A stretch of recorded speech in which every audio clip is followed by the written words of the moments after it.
కార్తీక పురాణం 5వ అధ్యాయం చదువుదామండి. ఇప్పుడు వశిష్ఠుడు తిరిగి ఇట్లు చెప్పెను. ఓ జనక మహారాజా వినుము. కార్తీక మాసమందు పాపక్షయము కొరకు పుణ్యమును చేయవలయను.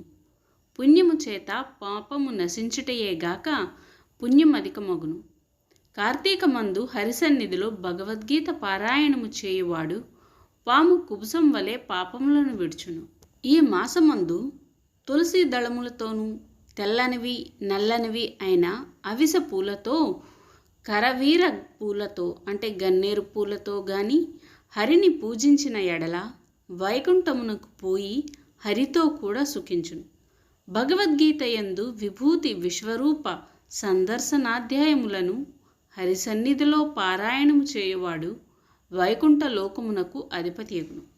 హరి సన్నిధిలో శ్లోకము గాని శ్లోక పాదము గాని పురాణము చెప్పిన వారును విన్నవారును కర్మబంధ వినుర్ముక్తులగుదురు. కార్తీక మాసమందు శుక్లపక్షమందు వనభోజనము చేయువారికి సమస్త పాపములు నశించును.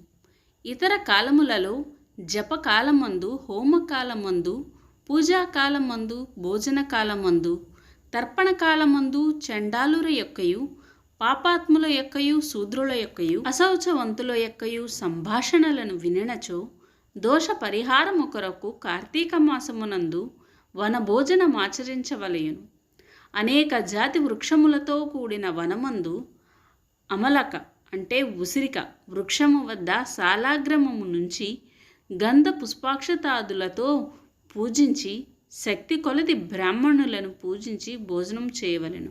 ఇట్లు కార్తీక మాసమందు వనభోజనము చేసిన ఎడల ఆయా కాలమునందు చేసిన సమస్త పాపములు నశించి విష్ణు లోకమునందు సుఖముగా నుండును.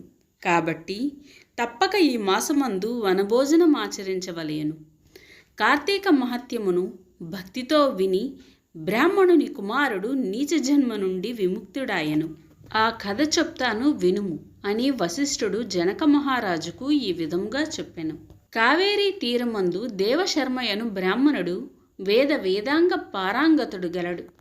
ఆ దేవశర్మకు దురాచారవంతుడగు ఒక కుమారుడు గలడు. అతని దుర్మార్గమును చూచి తండ్రి, నాయనా, నీకు పాపములు నశించడి ఒక మాట చెప్పెదను. కార్తీక మాసమందు ప్రాతస్నానము చేయుము. సాయంకాలమునందు హరిసన్నిధిలో దీపములను సమర్పించుము. ఇలాగున్న తండ్రి చెప్పిన మాటలను విని కుమారుడు, కార్తీక మాస ధర్మమనగా ఏమి? ఇట్టి కార్యము నాచే ఎన్నటికీ చేయతగదు. ఆ మాట విని తండ్రి, ఓరి దుర్మార్గుడా, ఎంత మాట అంటివిరా! నీవు అరణ్యమందు చెట్టు తొర్రలో ఎలుకవై పుట్టి ఉండమని శపించెను.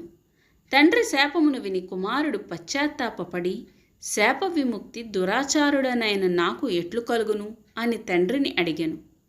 ఆ తండ్రి ఇట్లనెను, కుమారక, ఎప్పుడు నీవు కార్తీక మహత్యము వినదవో అప్పుడు నీకు మూషికత్వ విముక్తి కలుగునని చెప్పాను. తండ్రి ఇట్లు చెప్పి ఊరుకున్నంతలో కుమారుడు గజారణ్యమందు ఎలుక అయ్యాను. చెట్టు తొర్రలో నివసించెను. అది అనేక జంతువులకు ఆధారమైనది.